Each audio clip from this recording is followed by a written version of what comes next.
यह कहानी पत्नी की ओर से पति के समझने या समझे जाने पर जो पत्नी महसूस करती है उसे पति ने जब जाना तब देर होने लगी थी। देर हुई तो नहीं ना?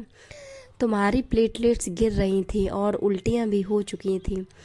आईसीयू में थी। गुड थैंक गॉड बच्चे वक्त रहते अस्पताल ले आए, वरना ड्यूटी डॉक्टर मेरी तरफ हिकारत से देख रहे थे। मैं किसी अजनबी सा शून्य में खो गया।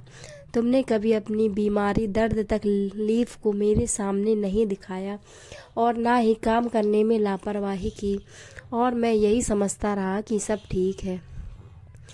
शादी के बाद से ही तुम्हारी यह सपनों को मुट्ठी में कैद करने की बातें मुझे बचकानी बेबुनियाद लगती। रियल लाइफ से दूर की बातें कभी तुम्हारे साथ उड़ने की कोशिश नहीं की मैंने। तुमने घर बार की जिम्मेदारी से मुझे मुक्त कर दिया तो मैं आराम तलब होता चला गया। चाय, टॉवल, कपड़े, खाना सब हाथ में देती तुम। जब मैं ऑफिस से घर आता चाय पिलाती और मैं अपने दोस्तों से मिलने निकल जाता। उस दिन मुझे बुखार था तो मेरी तीमारदारी में लग गई थी। खुश भी थी कि अब मैं तुम्हारे साथ पास रहूँगा। कुछ देर ही सही पर बुखार उतरते ही मैं काम पर निकल गया। तुम्हारा उतरा चेहरा आज भी मेरे सामने है। मुझे सब ढकोसला लगता, टेंशन लेना, परेशान होना, बच्चों को एक्स्ट्रा एक्टिविटी में भाग दिलाना, उनके लिए भाग दौड़ करना।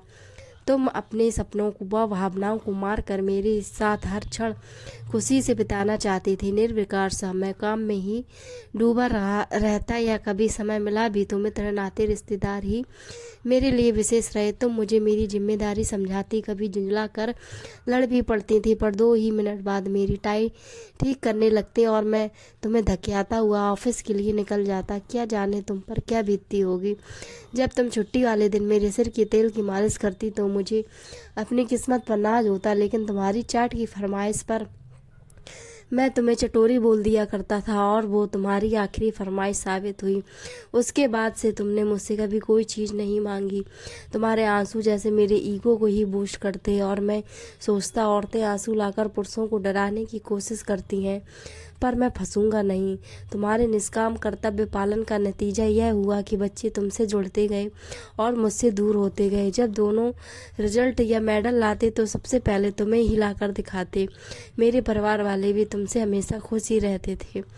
मेरी बहनों को भी स्नेह परवाह की आशा तुमसे ही रहती थी।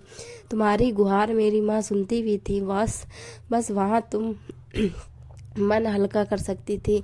मेरी निष्ठुरता से उबरने के लिए तुमने अपनी किटी पार्टियां भी शुरू कर दी, लेकिन मुझे यह सब भी बर्दाश्त नहीं होता था क्योंकि मुझे यह बेवजह समय और पैसे की बर्बादी लगती। मेरे लिए ये सब चोचले होते, परिणाम वही नहीं हुआ। प्रौढ़ावस्था में मैं अकेला तथा तिरस्कृत महसूस करने लगा और बच्चों के साथ तुम और मजबूत हो चुकी थी। फिर भी मेरी परवाह थी तुम्हें। अब बस यह अंतर आ चुका था कि जिस सानिध्य के लिए तुम तरसती थी उसके लिए अब मैं तरसने लगा, क्योंकि जब भी मैं चाहता तुम मेरे आसपास रहो। तुम किशोर हो रहे बच्चों से घिरी उनकी कोई समस्या सुलझा रही होती। अब बच्चे भी अपनी अपनी जॉब में खुश हैं। इतने सालों की चुप्पी या यूं कहें तिरस्कार से तुम खुद को सिमटा चुकी थी। तुम्हें 3 से चढ़ रहे बुखार को भी मैं देख नहीं पाया। वह जब रविवार को बेटा घर आया तो उसने तुम्हें एडमिट करवाया। अब तो बच्चों को भी मैं हर पहल को उनकी माँ को नकारने वाली वस्तु लगने लगा हूँ। लेकिन मैं जानता हूँ कि तुम मुझे अकेला छोड़कर नहीं जाओगी। जिंदगी भर मैं खुद को तृप्त समझता रहा और तुम त्रसित रही। आज मैं त्रसित हूँ, तुम तृप्त दिखाई दे रही हो। दोस्तों, कैसी लगी स्टोरी में कमेंट सेक्शन में बताएं और इस चैनल को सब्सक्राइब करें।